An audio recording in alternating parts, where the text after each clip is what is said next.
Welcome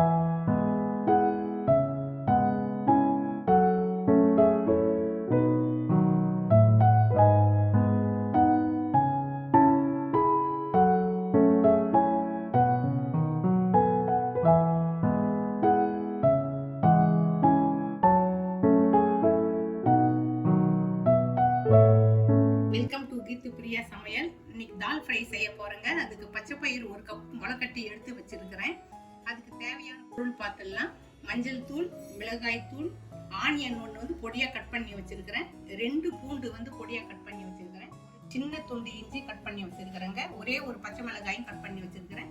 1 தக்காளி, தேவைக்கேற்ப பெருங்காயம், சீரகம் 1/2 ஸ்பூன் போட்டுக்கணும், கடுகு, தேவைக்கேற்ப சால்ட், கருவேப்பிலை, கொத்தமல்லி. இப்போ செய்முறையை பார்த்துடுவோம். பச்சை பயிரை வந்து குக்கரில் போட்டுக்கலாம். 1 கப் தண்ணி விட்டுக்கிறேன்.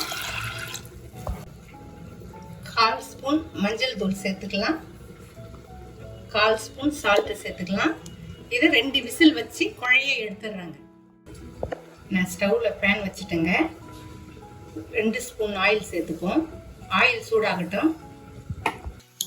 ஆயில் சூடாயிடுச்சுங்க. கடுகு சேர்த்துக்கிறேன். கடுகு பொரியட்டும்.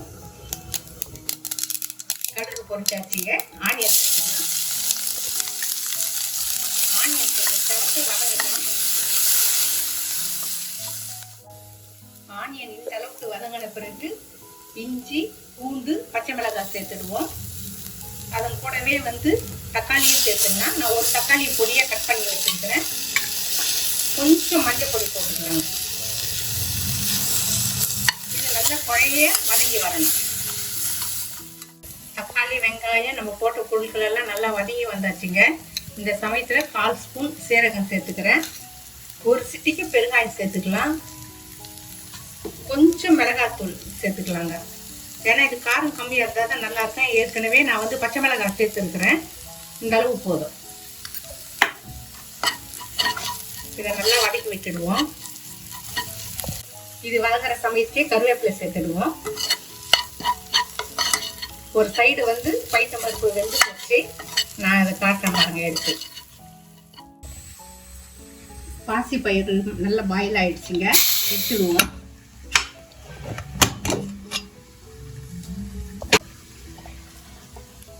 இந்த அளவு பாயில் ஆனால் போதுங்க.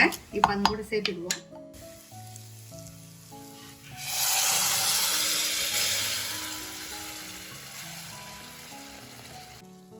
பாசி பருப்பு சேர்த்த பிறகு ஒரு 10 நிமிஷம் இருந்தா போதும், இல்ல 5 நிமிஷம் இருந்தா போதுங்க. நான் ஃபர்ஸ்ட் வந்து பருப்புல வந்து கொஞ்சம் தான் சால்ட் சேர்த்திருந்தேன். இப்போ தேவையான அளவு சேர்த்துக்கலாம். நல்லா அழுத்தி அழுத்தி வந்து கொஞ்சம் அழுத்தி அழுத்தி விட்டுக்கலாங்க.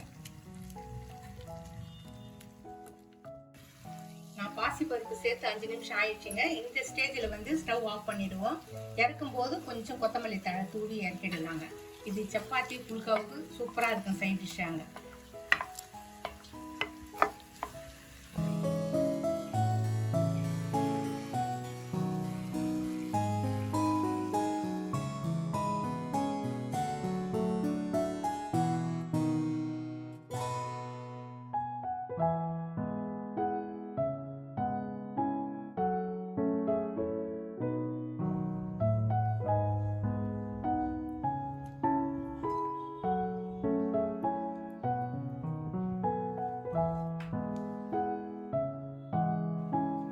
இந்த முழு பச்சை பயிர் தால் வந்து சப்பாத்தி, புல்காவுக்கு சூப்பராக இருக்குங்க. இதே மெத்தட்ல நீங்களும் செய்து பார்த்துட்டு எனக்கு கமெண்ட்ஸ்ல சொல்லுங்க. தேங்க்யூ.